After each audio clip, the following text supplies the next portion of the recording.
é mais um domingo, recebe a todos nós.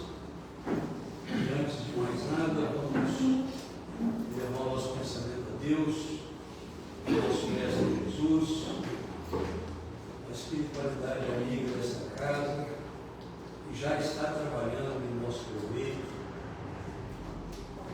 E assim nós te rogamos, Pai, o seu amor e a sua luz se espalhem por cada canto dessa casa, abençoando encarnados e desencarnados, como também abençoando todos os trabalhos realizados na casa. Obrigado mais uma vez pela oportunidade de aqui estarmos em seu nome, porém em nosso benefício, que possamos aproveitar o dia de hoje com os ensinamentos que o Senhor traz. Pai nosso que estás no céu, santificado seja o vosso nome, venha a nós o vosso reino, seja feita a vossa vontade, assim na terra como nos céus.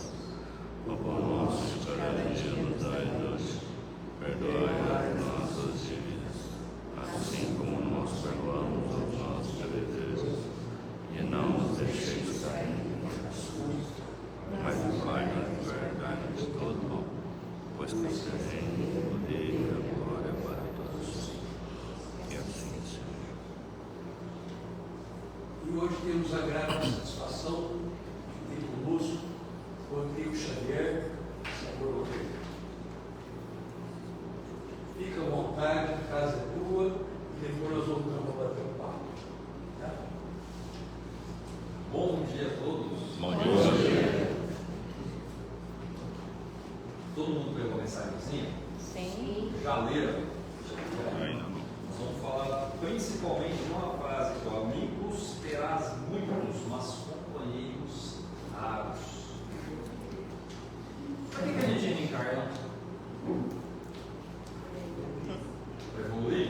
Sim. Cordel uma vez disse que na parede de um hospital prontuário estava assim: o paciente evoluiu para óbito. O câncer também evolui. Evoluir, será que é algo bom? Evoluir não é só transformar? Se a gente entender que essa evolução é um progresso, que a gente melhora, que a gente se aprimora, do lado de lá, vamos chamar o correto termo, que é a erraticidade, fora da matéria, a gente também não evolui o progresso do lado de lá? A gente não estuda aqui e não estuda lá? A gente não trabalha aqui e não trabalha lá? Eu vou perguntar de novo: para que serve a reencarnação? Tem que ser algo diferente do que lá. Ou seja, o que só a reencarnação dá para a gente? Experiência da matéria. O que poderia ser experiência da matéria? O que vocês acham? Se a gente estiver do lado de lá, o que vigora no plano espiritual? Algumas leis, e uma dessas leis é a lei de sintonia. O que significa que o espírito que está bem elevado, moralmente, espiritualmente, ele está em esferas superiores. O espírito que está em sofrimento, apegado à matéria, ele está em zonas inferiores. A gente coloca no baixo cima, mas basicamente isso não existe. Mas vamos dizer que são locais circunscritos, alguma região que tem ali uma carga material maior ou menor. O espírito que está no umbral, sendo uma dessas zonas inferiores, ele tem condição de conviver com espíritos de extrema evolução, junto com ele no dia a dia? Cada um está assim, ó. Teria a possibilidade, eu como espírito desencarnado, onde eu estiver, conviver com Jesus no dia a dia? Também não. Isso só lá em cima. Então o que a matéria faz? Ela achata essa diferença. Ela coloca todo mundo no mesmo nível. Isso faz com que a gente tenha condições de conviver aqui dentro com pessoas que de repente são mais ou menos evoluídas. Pessoas que são mais bondosas e outras que não. Pessoas que têm mais tempo de vida do que outras espiritualmente. Então a matéria, ela enriquece a convivência porque ela permite essas experiências. E nós temos com isso a vantagem de ter desafetos para poder ter ali um burilamento e uma evolução, ao mesmo tempo que nós temos espíritos de alta envergadura que nos dão condições de aprender, nos ensinam. Então a matéria vai fazer esse achatamento. Uma outra coisa que a matéria traz é sim a experiência da matéria. Mas o que a matéria traz para a gente? A matéria nos traz o esquecimento, o véu do esquecimento. Quem aqui lembra da vida passada, levanta a mão. Vocês não lembram? Vocês chegam na frente de alguém que vocês viram pela primeira vez e falam, nossa, parece que eu conheço essa pessoa faz tanto tempo. Nossa, tenho uma afinidade tão boa com ela. De onde vem isso? Ou então você fala assim, meu santo não bateu. De onde vem esse sentimento? As habilidades, as capacidades que cada um tem. Eu desenho desde quando eu nasci, eu sempre brinco, né? Eu sempre desenhei muito bem. Mas eu tentei tocar violão e não vai. Já fiz aula e não vai. Mas desenhar, de onde vem essas capacidades? De onde vêm as minhas qualidades? Essa lembrança que nós trazemos.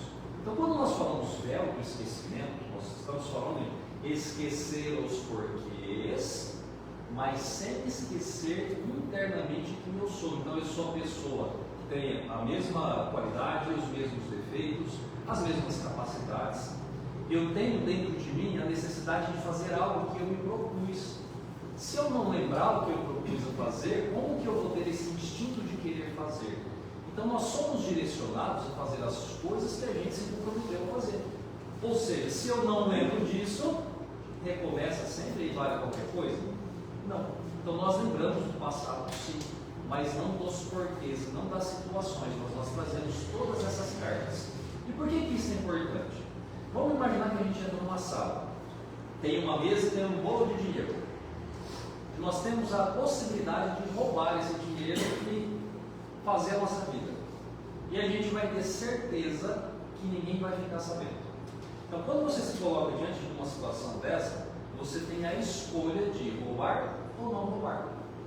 Se ninguém vai olhar e você já tem certeza, se você escolher não roubar, não foi um teste, ninguém está olhando. É um recomeço. É algo assim, se você não roubar, você não roubou, não porque tem alguém olhando, mas porque você escolheu. Ou seja, moralmente, eu já falo, não, estou errado. Se você entrar nessa sala e tem a mesma situação, então a câmera te observando, você vai roubar. Mesmo que você queira, você sabe que a câmera está ali, você não vai. Então o que a gente fala? Que a matéria ela dá essa possibilidade de a gente achar que não tem câmera. Então nós passamos por todos os testes, sendo quem nós somos, achando que não tem ninguém observando. É como se fosse sempre um recomeço, sempre um novo teste, mas ainda assim permanecendo quem eu sou.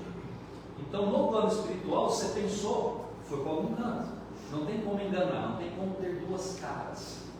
Logo, a matéria vai permitir esse recomeço muitas vezes lá no plano espiritual não. Então são as grandes duas diferenças. Sabendo disso, viemos para a Terra, então temos aqui agora que dentro dessa possibilidade de matérias nós precisamos progredir, ou seja, preciso fazer as coisas que eu me comprometi e sabendo que os bons caminhos são as boas plantações para que eu tenha uma boa colheita, eu vou tentar fazer o bem, vou tentar trabalhar. E aí caímos na frase. Muitas vezes a gente quer trabalhar com outros, achando que a gente só vai ajudar. E muitas vezes a gente não assume a responsabilidade e o protagonismo desse trabalho, de fazer aquilo que nós precisamos fazer. Então, quando nós precisamos buscar esses companheiros, esses que vão caminhar conosco, nós precisamos e temos para isso sempre um Espírito junto conosco, que é o nosso anjo da guarda. Quem aqui escuta Espírito? Vocês escutam?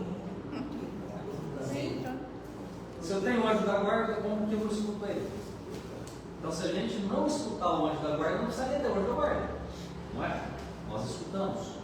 Kardec nos diz que nós temos basicamente os 95% do que fazemos no dia a dia, tendo algum tipo de influência de algum espírito, seja ele bom, seja ele mau. Mas nós temos o nosso protetor. E quando nós nos colocamos ao trabalho, esse protetor vai nos auxiliar.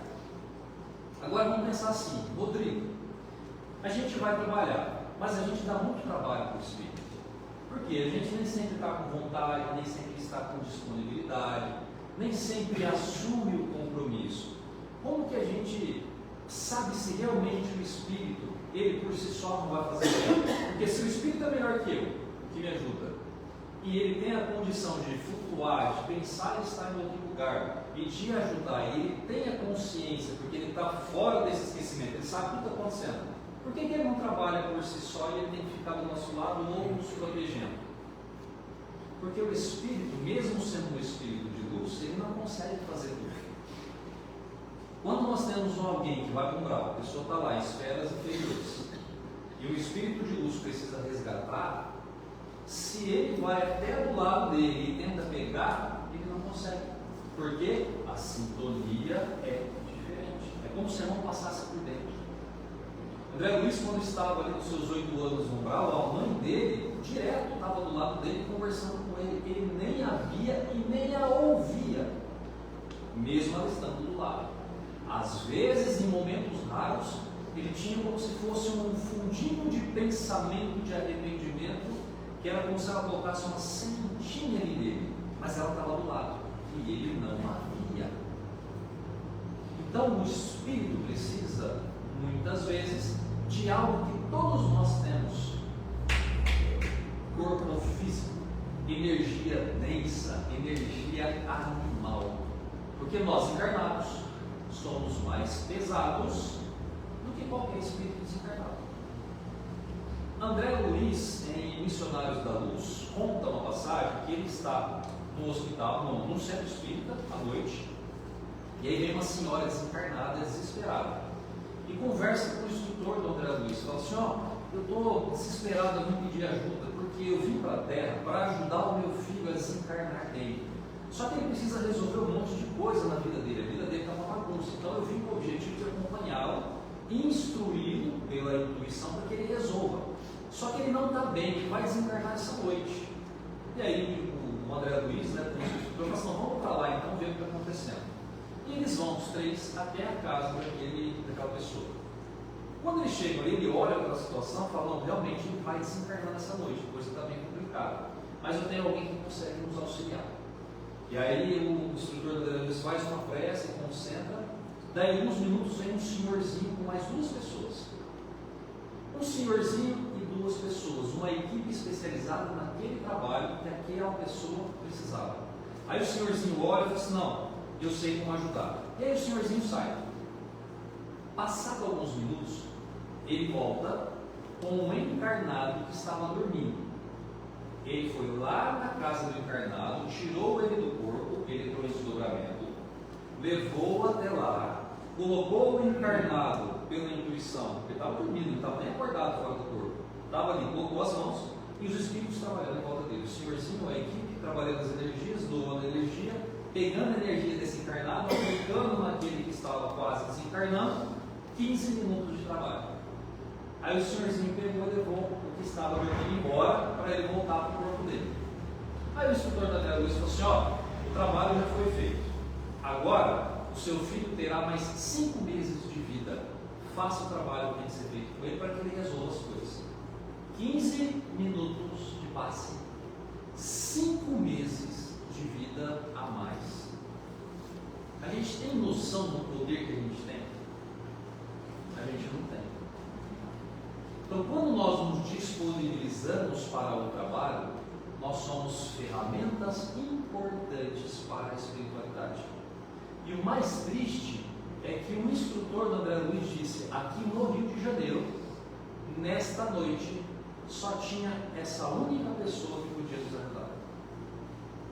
Numa cidade do tamanho do Rio de Janeiro, uma única pessoa estava disponível para ajudar, que era aquele que foi usado. Quando a gente dorme, para onde a gente vai? Quando a gente dorme, o que a gente faz? Sabe o que acontece quando a gente dorme? O corpo físico ele precisa expandir uma energia, que é aquela energia vital, uma energia azulzinha que prende o corpo, o espírito dentro do corpo. Ele precisa expandir para poder captar energias mais sutis. Então expande, automaticamente o corpo nos joga para fora. Espíritos acordados fora do corpo. Sabe que na grande maioria a gente faz? a gente fica um pouquinho em cima, dormindo fora do corpo também. Porque não tem consciência, não tem entendimento da nossa capacidade e do que a gente pode fazer. Deita sem nem fazer prece direito e não tem consciência de que pode fazer algo. Aí está a importância de entender e de pedir. Porque o que nós precisamos é nos dispor. Ah, Rodrigo, como que eu vou ter mais consciência? A primeira coisa é pensar nisso o dia todo. Se eu sei que eu sou espírito e quando o corpo dormir eu vou para algum lugar, eu já tenho que ficar pensando, nossa, eu queria estudar, eu queria ir para algum lugar, nossa, eu estou com muita energia, está me dando fibromialgia, um monte de coisa, isso aqui é energia condensada, eu preciso doar. A partir do momento que eu tenho consciência durante os dias e à noite eu peço para a espiritualidade, eu começo a me colocar à disposição da espiritualidade. Os trabalhos no centro, seja para aplicar paz, trabalho mediúnico, seja qual for, a partir do momento que eu começo a me comprometer em um trabalho, não só o meu protetor, mas outros espíritos, nós juntamos num grupo e realizamos os trabalhos. Mas nós precisamos manter consistência, nós precisamos manter pensamento, propósito e vontade. Então é como se realmente a gente montasse um grupo de trabalho no mundo espiritual. E os trabalhos acontecem. Agora, como na Terra eu posso fazer para, ao invés de eu ficar pedindo para o meu protetor me auxiliar, ele correr atrás de mim? Como eu posso ser importante a um ponto do meu protetor, ou meu guardião, ou meu mentor correr atrás de mim? Eu preciso ser uma ferramenta disposta.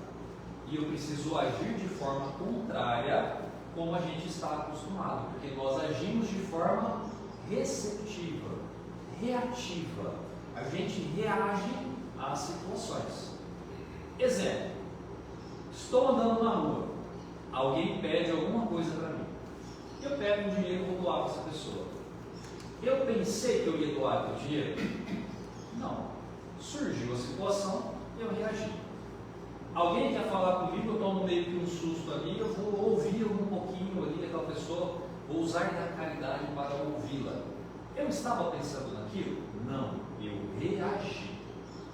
Então nós levamos toda a nossa vida esperando os momentos onde nós seremos acionados e a gente reage àquilo tentando reagir de uma forma boa, conforme aquilo que nós aprendemos. Mas o que a gente tem que fazer é o contrário, a gente tem que ser ativo, inverter a situação. Como assim? Vou sair de manhã, vou pegar um dinheirinho, 10, 20, 50 reais, o que eu quiser. Na prece de manhã, vou pegar aquele dinheiro e falar assim, ó, amigo espiritual, esse dinheiro aqui, ó, é para a gente doar para alguém. Eu vou deixar ele aqui no meu bolso, estamos aqui, ó, estamos preparados. A hora que a pessoa que precisar aparecer, você me cutuca, me mostra. Então você já vai consciente que você está com aquele dinheiro, e aquele dinheiro é de alguém. Então quando você está ali no dia a dia andando, você vai olhar para alguém e você vai falar assim, é aquele. E aí você vai lá, ou a pessoa vem em você, ou você vai chegar perto dela e ela vai te pedir. E aí você vai pegar e vai entregar. Você já está pensando, já combinou com a espiritualidade desde manhã. Por que isso é importante? Porque nós preparamos as situações. Vamos imaginar que alguém está com um processo depressivo, alguém está com um problema e precisa ouvir alguma palavra. Essa pessoa precisa ler alguma coisa. Não é muito difícil para a espiritualidade achar onde está esse conteúdo para poder entregar para essa pessoa? Agora vamos imaginar que a gente cria o hábito de escrever pequenas cartas. Vamos pegar a mensagem. Eu vou lá e escrevo uma cartinha de punho mesmo, como se fosse um conselho dando para alguém que está numa situação dessa. Eu escrevo uma cartinha, coloco no envelopinho, estou andando na rua, sei lá, chego perto de um ponto de ônibus, escondo essa carta e deixo só um pontinho aparecendo. Amigo espiritual, está aqui ó, o conselho que a gente precisa entregar para alguém. Faça essa pessoa encontrar essa carta. Vai sentar alguém num ponto de ônibus, no meio de 50, vai ter uma que vai ver uma pontinha e vai puxar e vai pegar essa carta. Adivinha quem é essa pessoa? Aqui está, não precisando. Se essa carta não estiver lá, ela não é oportunidade. Então, quando nós deixamos essas iscas, essa mensagenzinha ou alguma coisa, nós damos para a espiritualidade munição para ela trabalhar. Agora, quantos loucos fazem isso? Quantos poderiam fazer isso? Imagina se cada um de nós sairmos daqui, toda semana a gente vai escrever uma carta, um conselho que eu aprendi com o Espiritismo, vou contar a minha história e vou colocar em algum lugar. Se nós estivermos aqui em 30, 40, são talvez 30, 40 vidas mudadas por semana. Isso é ser ativo. Quem é que faz pão, faz bolo ou sabe fazer? Vocês já fizeram doar para alguém? Sim. Já? De vez em quando eu gosto de fazer também.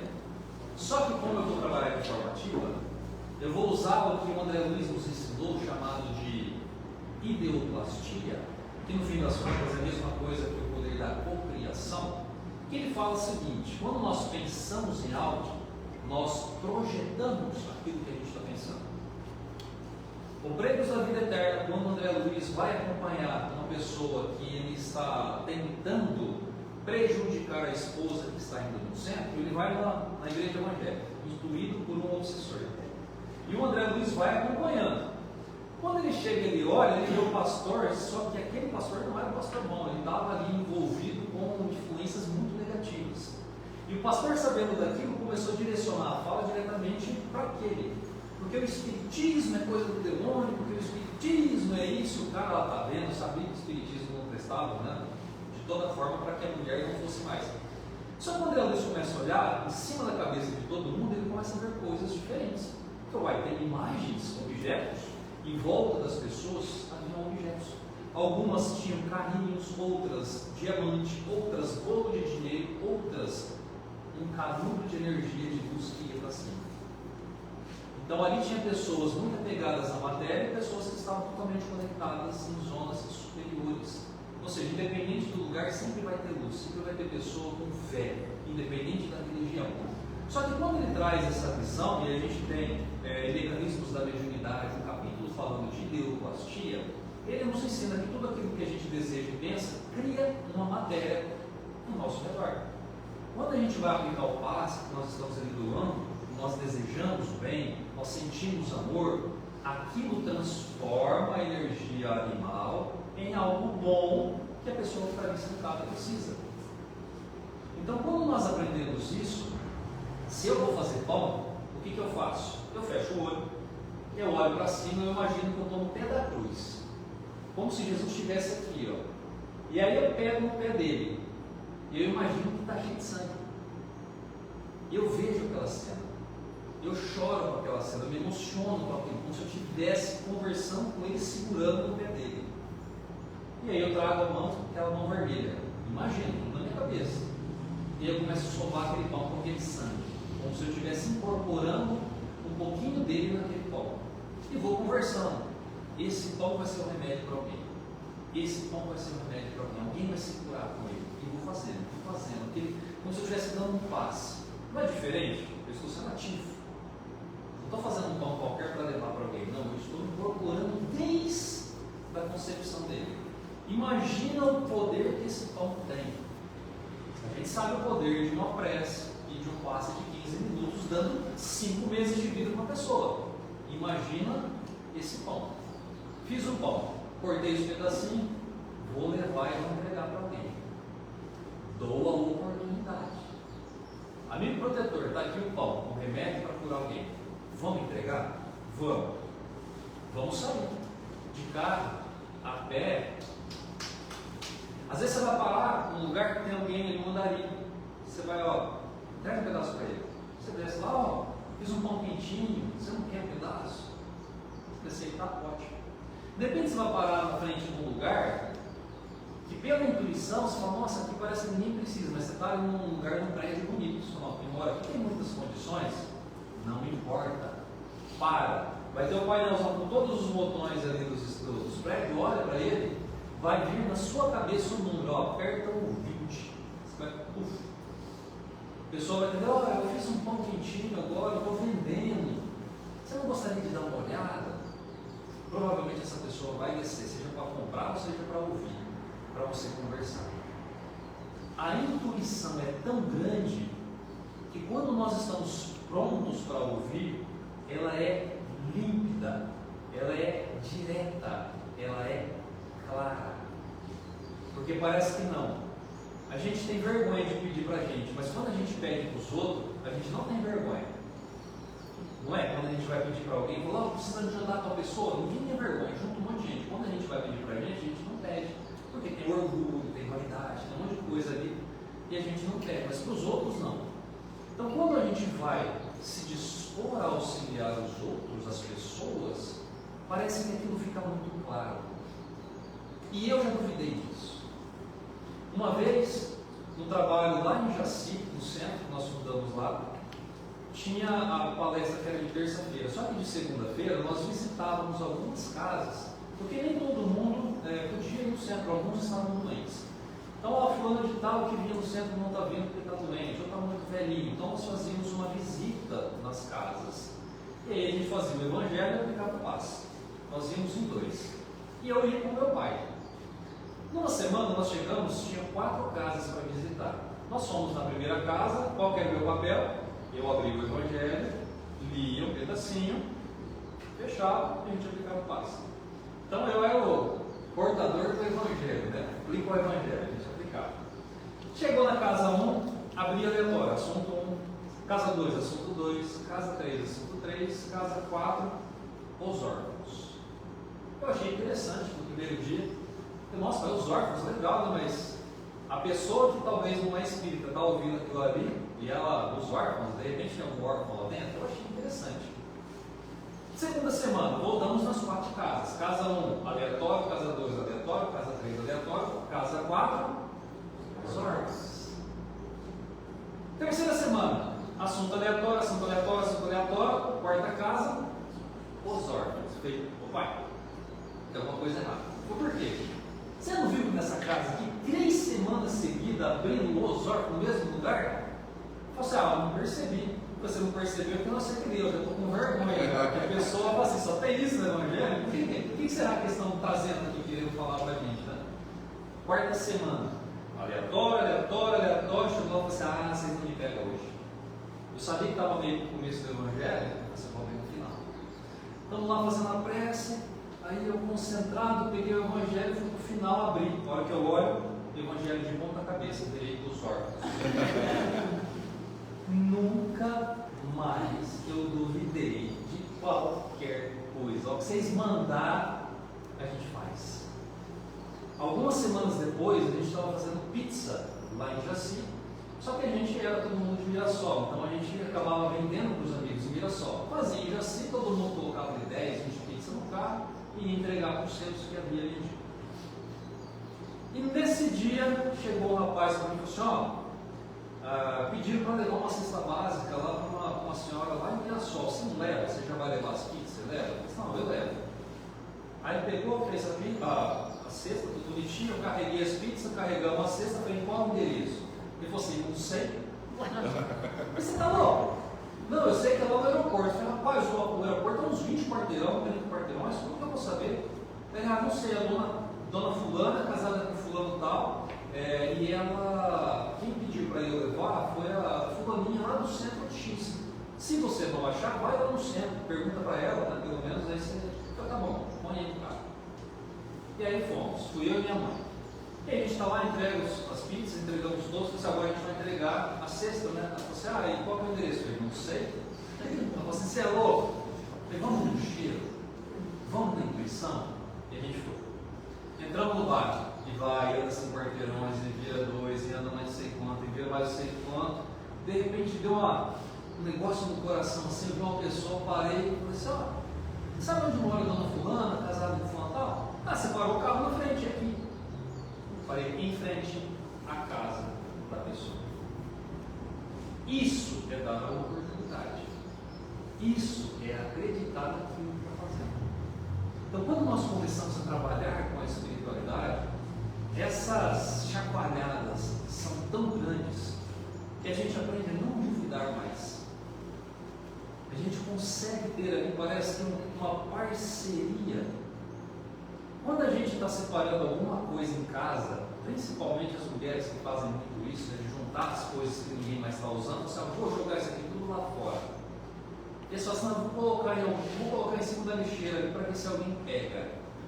Dá tempo da gente colocar? Você coloca, a pessoa parece que vem e compra. Nossa, eu estou precisando tanto disso aqui. Essas coisas não são à toa, não são aleatórias. Nós temos esse poder de comunicação com a espiritualidade tão grande, só que a gente não dá atenção. Então a grande virada, a grande sacada da coisa está nessa consciência de a gente saber que funciona desse jeito. É você parar, fechar o olho e conversar. Eu comecei a fazer vídeos por intuição no Instagram faz 5 meses. Eu nunca tinha feito um vídeo assim para rede social, nem gostava de rede social. E aí do nada alguém parece que veio na minha cabeça, olha, eu preciso começar a fazer vídeos para rede social. Eu nem tinha Instagram, eu peguei, criei uma conta, fiz alguns vídeos, faz 5 meses. O primeiro vídeo bateu 4.600.000 visualizações. Aí eu comecei a fazer todos os dias. Hoje eu estou com 200 e poucos mil seguidores entre TikTok e Instagram. Se depois alguém quiser procurar, Rodrigo.espiritismo. Por intuição. Algo que... Mas eu comecei a falar de coisas que não são para espíritas.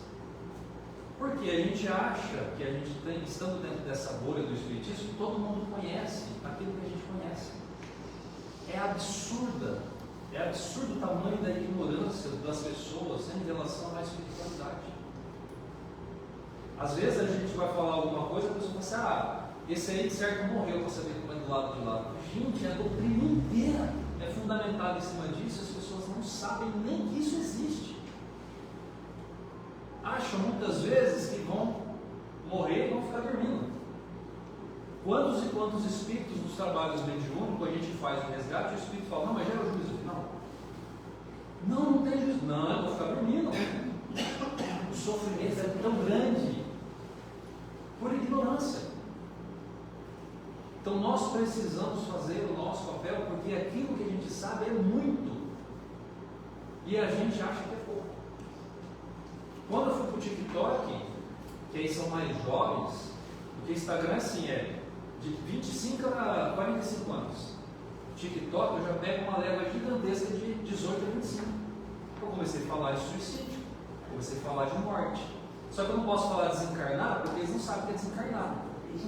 Aí eu comecei a fazer vídeo assim, 3 dicas para a sua morte. O pessoal fala, louco? Aí eu vou falar das dicas como se ela estivesse desencarnada. Se você vê teu corpo ali, e você estiver aqui, se pegar, e você está ali, você está aqui, você desencarnou. Faça isso, isso, isso. Pense assim, assim, assado. Eu ensinei como virar o obsessor. Se você morrer e quiser perseguir alguém, faça isso.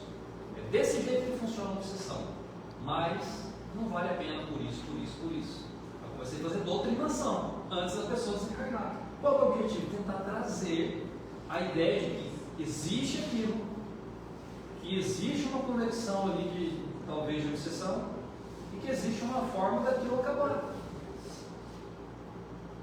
Então nós precisamos levar esse conhecimento adiante, nem que seja com a cartinha, nem que seja com a mensagenzinha que eu vou esconder em algum canto. Só que toda vez que a gente fizer isso, combina com uma espiritualidade. Amigo espiritual, está aqui, isso aqui vai salvar alguém. Vamos colocar no lugarzinho ali, vamos deixar escondidinho, traz a pessoa que precisa. Isso é poderosíssimo. Como que a gente conversa com os desencarnados? Ou com os encarnados? A gente sabe falar com os espíritos? Vocês conversam com os espíritos? Com os parentes? Com os amigos? Como que a gente conversa? Fecha o olho. Imagina que a pessoa está na frente. É mente. É pensamento. Só que quando você for pensar, imagina que ela está na tua frente. Ou então, a gente já aprendeu a fazer isso de uma forma com os encarnados que a gente pode fazer igual. Sabe quando você manda um áudio pelo WhatsApp? Você sabe quem é aquela pessoa, você sabe que você está conversando com ela, você grava a mensagem. É a mesma forma que a gente fala com os espíritos. Fecha o olho e faz de conta que você está mandando uma mensagem para o teu protetor: ó, vamos fazer tal coisa assim, assim, combina com ele. Ponto. André Luiz, quando vem para a Terra, ele vem visitar a sua família depois dos 8 anos, que é, aí passou mais um ano lá no nosso lar, e ele vem para visitar a primeira vez, que ele toma um susto, que ele vê ali na sua família um outro nome, e ele quase cai de novo, mas ele volta: não, eu preciso dar continuidade. E ele olha que aquele homem está doente e ele precisa trabalhar para que ele melhore. O que ele faz? Ele fecha os olhos e já desencarnado. Pensa na Narcisa, que está lá do nosso lar, e conversa com ela: eu estou precisando de ajuda, o cara aqui não está legal, a gente precisa fazer alguma coisa. Passa algumas horas, vem a Narcisa e fala: você conversou comigo, você me chamou, estou aqui, vamos trabalhar. É do mesmo jeito. Olha só, que ele pensou nela e não conversou com ela. É como se ele tivesse mandado uma mensagem no WhatsApp. Ele fechou os olhos, pensou nela e falou. E ela recebeu essa informação. Assim é conosco também. Vocês já tiveram alguma situação de parece que você sabe que vai acontecer alguma coisa que acontece? Eu preciso falar com alguém, nossa, eu preciso falar com alguém, você liga com a pessoa. Às vezes a pessoa do outro lado fala assim: você está pensando em mim? Você queria falar comigo? Porque eu fiquei o dia inteiro pensando em você também. Ou alguém vai me visitar e a pessoa vem um dia antes, achando que vai chegar e te fazer uma surpresa, você já sabia que ela vinha antes. Ou você precisa falar com alguém, você fala com alguém ou visita alguém, então você não tem alguém desencarna. Então são formas que a espiritualidade usa para se comunicar com a gente. E a gente acha que é tudo maravilhoso. Não, é só comunicação. Nós temos essa habilidade, basta que a gente use com consciência. E é a dificuldade de saber que aquilo é daquele jeito de fazer. Agora vamos pensar quando eu tenho um defeito e eu estou pensando em fazer aquele algo que não é bom. É a mesma coisa. Então, se eu estou ali martelando aquilo que não é bom, de fazer aquela ação, seja vingança, seja ódio, seja angústia, seja mágoa, eu estou cultivando aquele sentimento ou aquele pensamento, é a mesma coisa. Eu estou ligando para alguém que está em sintonia e não boa.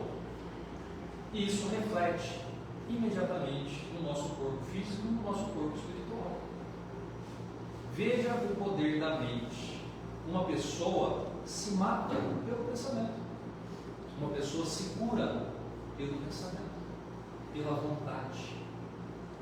Se nós olharmos, por exemplo, essa garrafa d'água, estando ela muito gelada, e se ela ficar aqui mais uma hora, o que acontece com ela? Ela vai esquentar. A que temperatura? Ambiente. Por quê? Porque ela tem uma energia boa e o ambiente tem uma energia ruim. O ambiente é muito maior e o ambiente força tudo ser igual. Na natureza, nada que é diferente permanece. Tem que obrigatoriamente se equilibrar. Então, muitas vezes, quando nós estamos envolvidos por pessoas, espíritos, lugares onde a energia não é boa, a tendência é que a gente se iguale. Por isso é bom estar em bons lugares. Ou seja, um ambiente maior envolve o menor. Só que agora está fresquinho, tá? Por quê? Porque tem um ar-condicionado. Olha, Rodrigo, mas você falou que o ambiente sendo quente e o ar-condicionado pequenininho, o ar-condicionado é que tinha que ser envolvido. Porque o ambiente calorzão é muito maior, ele dá um pedacinho frio. Porque o ar-condicionado é o contrário, ou seja, ele mesmo pequenininho consegue mudar todo o ambiente. O que o ar-condicionado tem que a água não tem? Tá? O que vocês acham que o ar-condicionado tem? Porque a água não dá conta de mudar o ambiente. Ele tem fé. Ele acredita que é 18, não quer nem saber. 18 no ambiente. Não, é 30 graus, não é 18, é 18. E no ambiente. Convence. Condensa. Imagina um Chico Xavier que tem um filme dele lá, né, que conta a história que o pai dele leva ele para o prostíbulo para ele virar homem. Não, agora vai virar homem. Chega lá, moça para ele, ele sai para dentro do lugar da moça. E o pai todo orgulhoso lá fora, né? Agora meu filho vira homem. De repente eles olham, o que está acontecendo? Agora que eles olham lá, está o Chico e todo mundo ajoelhado no meio do salão, de mão dadas, rezando por nós. Isso é ar-condicionado. É levar a luz aonde há escuridão. É levar o propósito. É levar o amor. É levar o trabalho. Ah, mas as pessoas vão me julgar. Nos vídeos que eu estou fazendo, vocês acham que eu não apanho? Tem tal dos haters. Nossa! Ah, a idiotice. É só aqui, ó, amanhã. Não quero nem saber. O objetivo é falar. Sempre vai ter quem escuta. E aí começaram a aparecer pessoas dos rincões do Pará com problema espiritual que não tem centro. Vai pedir ajuda onde? Aí nós montamos um grupo no Instagram que chama Espírita Online. Porque eu encontrei umas meninas lá do Nordeste, de BH, o pessoal que juntou uma turma e elas também começaram a receber esses pedidos. Só que, como que vai fazer atendimento fraterno? Só que chegava no centro tinha alguém que fazia atendimento fraterno. Aí alguém teve a ideia, você se eu pegar uma pessoa que está precisando e você tiver ali 1 hora por semana, você não faz online? A pessoa, faço. Pegou outro que faz, outro que faz, outro que faz, outro que faz, 40 pessoas fazendo atendimento fraterno. E os pedidos chegando, os pedidos chegando, os pedidos chegando. Ou seja, usou a tecnologia para poder fazer atendimento fraterno. Aí falou assim, Rodrigo, faz um vídeo para a gente, para divulgar? Eu faço. Fiz um vídeo de 50 segundos. Caiu 250 pedidos de atendimento fraterno. Gente do Japão, gente do planeta. Então, às vezes a gente faz tão pouco, 1 minuto do nosso tempo, talvez é suficiente para mudar tantas vidas.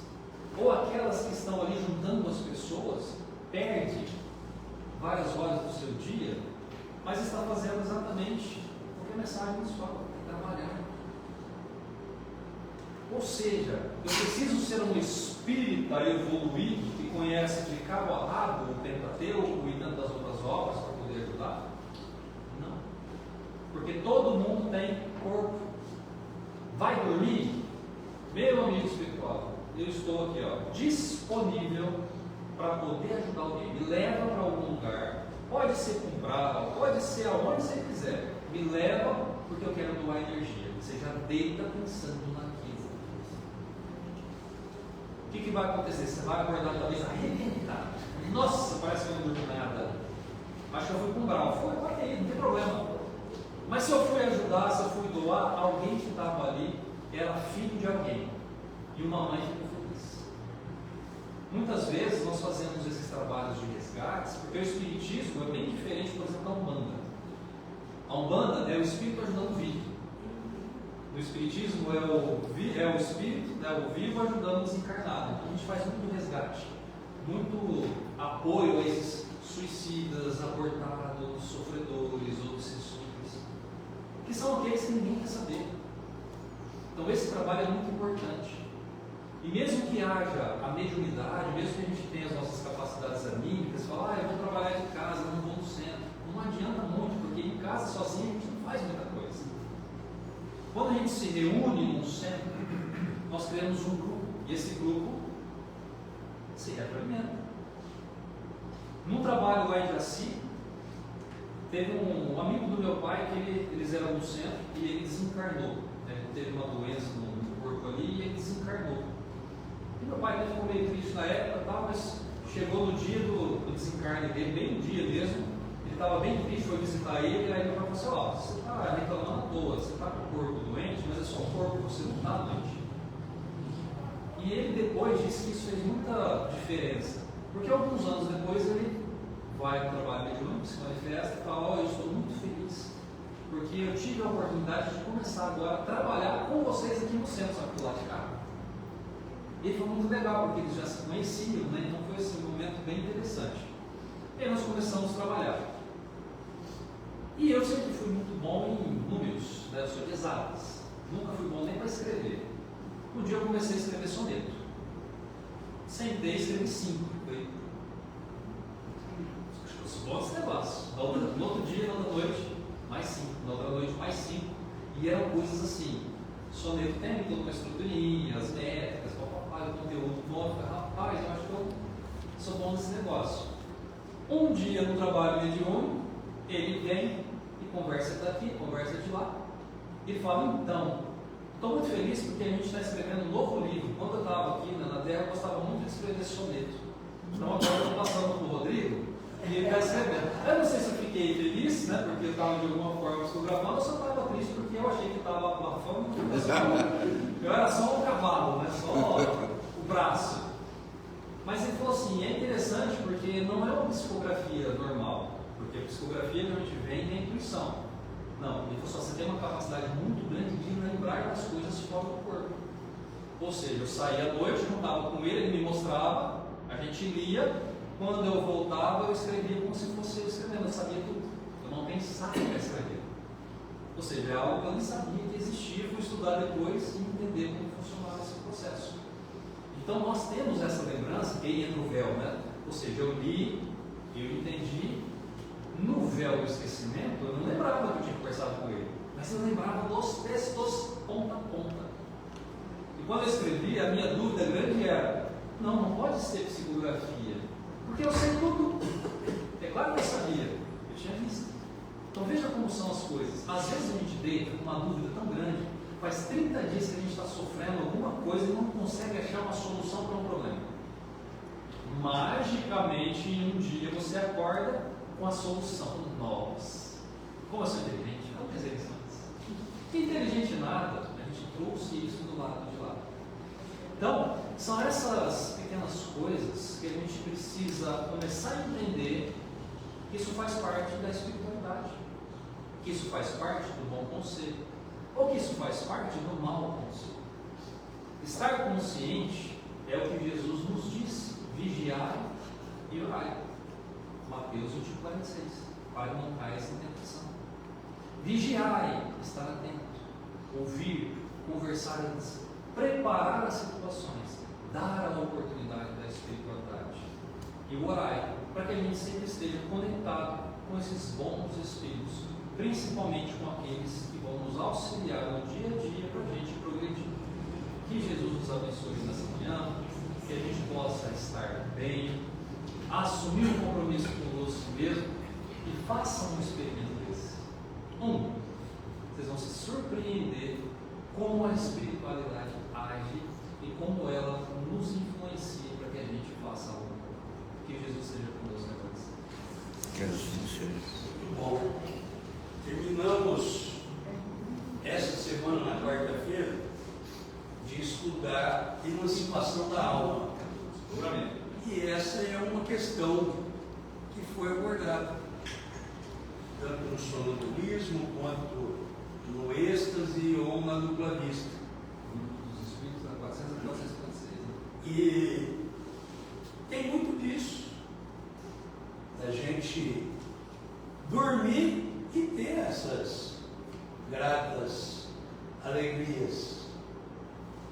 Então fica o convite para vocês toda quarta-feira, 8 horas da noite, através da nossa página no Facebook, nosso estudo.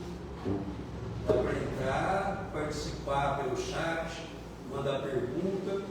E quando a gente não sabe, a gente falou: a semana que vem a gente vem elucidar essa dúvida. Porque no Espiritismo nós não sabemos tudo.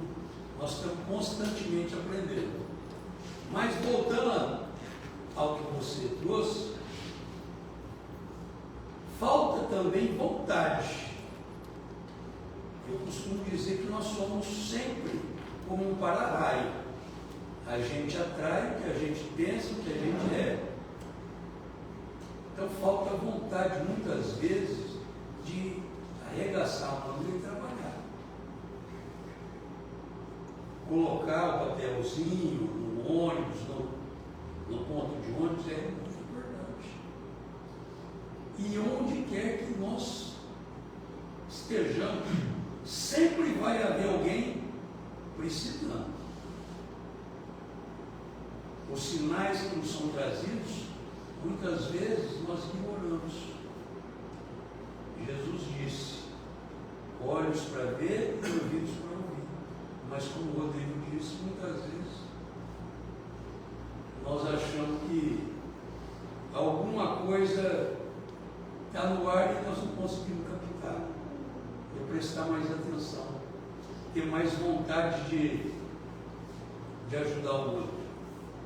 Eu nunca me esqueço da questão quando o Rubel veio aqui e na questão que você falou de pôr o dinheirinho no bolso, ouvir o outro falar, o Rubel falava que ele parava no semáforo e o cara pedir um dinheiro ou vender alguma coisa e ele fechava o vidro. E um dia ele abaixou e o cara só queria um bom dia. E às vezes você salva o dia do cara por causa desse bom dia. Muito obrigado pela presença. Já está marcado para o ano que vem novamente. Vamos aos nossos recados. Temos tortas, lasanhas, escondidinho de carne, tem ovo caipira lá ainda na geladeira. E nós vamos encerrar o nosso ano. Picles, está lá, picles, geleia de amora. Não, geleia de amora orgânica. Geleia de pimenta.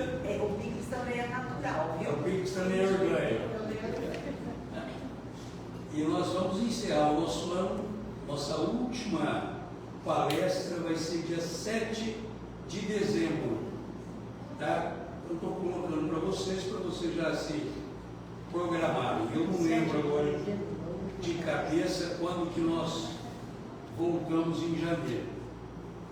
Mas o pessoal está bastante cansado e precisa também dar uma descansada. Mais alguma coisa? Sorteio. Ou sorteio. Quanto, Adriano? 39. De 1 a 39. 27. Ô Tereza, está fazendo uma biblioteca lá, né, Tereza? Você está precisando? Poderia prestar atenção, né? Eu toda vez com você, né? Ó, temos aqui dois evangelhos. Se alguém mais quiser estar à disposição, dentro tem a orientação aí para o Evangelho no Lar e leva junto Iniciação ao Espiritismo. Vamos à nossa segunda parte do trabalho.